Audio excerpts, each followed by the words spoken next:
धनंजय देशमुख यांनी काल संतोष देशमुख प्रकरणातील सरकारी वकील बाळासाहेब कोल्हे यांची भेट घेतली। त्यानंतर त्यांनी प्रसार माध्यमांशी संवाद साधला।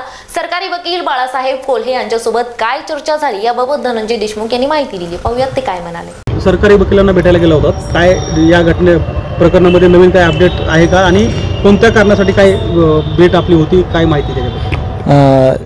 सरकारी वकील साहेब जे आहेत कोल्हे साहेब त्यांची आज आम्ही भेट घेतली आणि भेटीदरम्यान जे कस्टडी कॉपी आहेत त्या मागितलेल्या आहेत आणि मग 2 दिवसामध्ये आपल्याला त्यांनी द्यायचं, 2 दिवसात आपल्याला ते भेटतील। अच्छा, दुसरी घटना जी घडली ती म्हणजे संतोष देशमुख यांच्या हत्या प्रकरणातले जे आरोपी आहे जो फरार कृष्णा आंधळे, त्याच्या संदर्भात काही स्टेटस ठेवलं, आज त्याचा वाढदिवस असं कळत आहे आणि त्यावरून काय नेमकी घटना घडली सविस्तर सांगा। माहिती घेऊन मला सांगावं लागेल तुम्हाला, कारण जर पक्की माहिती काय त्याच्यात काय झालं आहे म्हणजे मला त्यावर जर म्हणजे चुकीची माझ्याकडून माहिती गेली नाही पाहिजे। जी काय माहिती आहे म्हणजे आपल्याला माहिती घेऊन बोलणं उचित आहे। जास्त त्याच्यात आपल्याला डीपमध्ये माहिती नाही काय झालं ते, म्हणजे वाढदिवस कुणाचा होता, काय प्रकरण घडलं त्या संदर्भात आपल्याला सांगता नाही येणार व्यवस्थित। बरं, आम्ही 2 महिन्यापासून बघतोय खरं तर की अगदी तर नेमकं काय होतं हे आरोपी आणि स्टेटस व्हॉट्सअप किंवा एकूण सोशल मीडियाचा वापर या संदर्भात काय होतं असं वाटतं? हा सगळा ट्रेंड आहे, हा ट्रेंडमधून हे करतायत। त्यांना अजून त्यांच्या कुठल्याच जे वागणूक कशी करायची असते, नीतिमूल्य काय आहेत याच्याविषयी कुठंच कोणी म्हणजे जाण करून दिलेलं नाही आहे। हे सगळं अज्ञानात होतं आहे, हुल्लडपणात होतं आहे।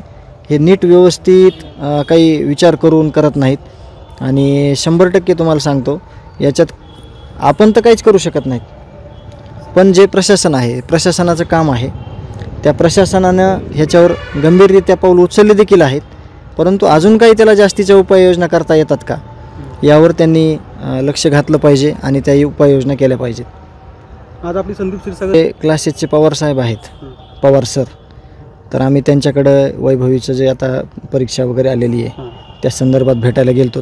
तिथं भैया पण होते, तर आम्ही पुढील काय नियोजन करता येते परीक्षाचं किंवा पुढच्या क्लासेसचं त्या संदर्भात पवार सरांना आम्ही बोललोत आणि थोडी चर्चा झाली याचीच आपल्या वैभवीच्या एज्युकेशनबद्दल आणि तेवढी चर्चा करून आम्ही परत आलो। आज एक हाताळलं आणि तुम्ही आमच्यासोबत राहिलात म्हणून हे प्रकरण इथपर्यंत जाऊ शकलं असा विश्वाससुद्धा व्यक्त केला। नाही, ज्याप्रमाणे आपण मुख्यमंत्री साहेबांची भेट घेतली होती आणि तिथं जे आश्वासन दिले होते तेच पुनरुद्गार त्यांनी या आजच्या कार्यक्रमात केलेत आणि आम्ही त्याच्यावरच विश्वस्त आहोत। त्यांचे शब्द जे आहेत की एकाही आरोपीला सोडलं जाणार नाही, जे आरोपीचे पाळमुळं आहेत, जी संघटित गुन्हेगारी आहे यांना उखडून टाकल्याशिवाय हे सरकार, हे प्रशासन थांबणार नाही आणि या आरोपींमधला शेवटचा आरोपी जोपर्यंत फासावर लटकत नाही हे त्यांचे शब्द आहेत मुख्यमंत्री साहेबांचे आणि आम्ही त्याच्यावर विश्वस्त आहोत। आज देखील त्याच पद्धतीनं ते व्यक्त झालेले आहेत। माझा शेवटचा प्रश्न की तुम्ही समाधानी आहात का? नाही, अजून ही जी प्रोसेस चालू आहे तपासादरम्यानची ही संपलेली नाही आहे, अजून तपास होणं बाकी आहे। जे आरोपी अटक झाले ते एक आरोपी फरार आहे ते पकडणं बाकी आहे। ज्यावेळेस सगळं हे तपास संपूर्ण होईल त्यावेळेस आपल्याला खऱ्या अर्थानं कळणार आहे की कुठल्या दिशेनं काय झालेलं आहे, कुठं एखादा कच्चा दुवा राहिला तर नाही किंवा तपासामध्ये काय अडचणी आहेत किंवा कुठली गोष्ट, जसं की मोबाईल हरवलेला आहे, एक हरवलेला आहे का ठेवला आहे का कुठं पडला आहे माहीत नाही, पण आम्ही विनंती केलेली आहे CID ऑफिसला देखील की तो मोबाईल जिथं कुठं आहे तो शोधण्याचा तुम्ही प्रयत्न करावा, कारण त्यामध्ये बरेच पुरावे असण्याची शक्यता नाही तर असणारच आहेत आणि अशी आम्ही त्यांना विनंती केलेली आहे। तुमच्या कुटुंबातील व्यक्ती असतील किंवा तुम्ही असताल, तुमचा पोलिसांनी वगैरे जॉब वगैरे नोंदवला आहे का? पोलिसांनी आमचे जॉब दिलेले आहेत। आज 57 दिवस पूर्ण झाले, मात्र कृष्णा आंधळेसोबत काही बोलणं झालं की तुमचं? नाही, आम्ही तर म्हणतोय की लवकरात लवकर आरोपी अटक करा, आम्ही एवढंच मागणी करू शकतोय। या पलीकडं तपास यंत्रणा जी आहे त्यांचं काम आहे।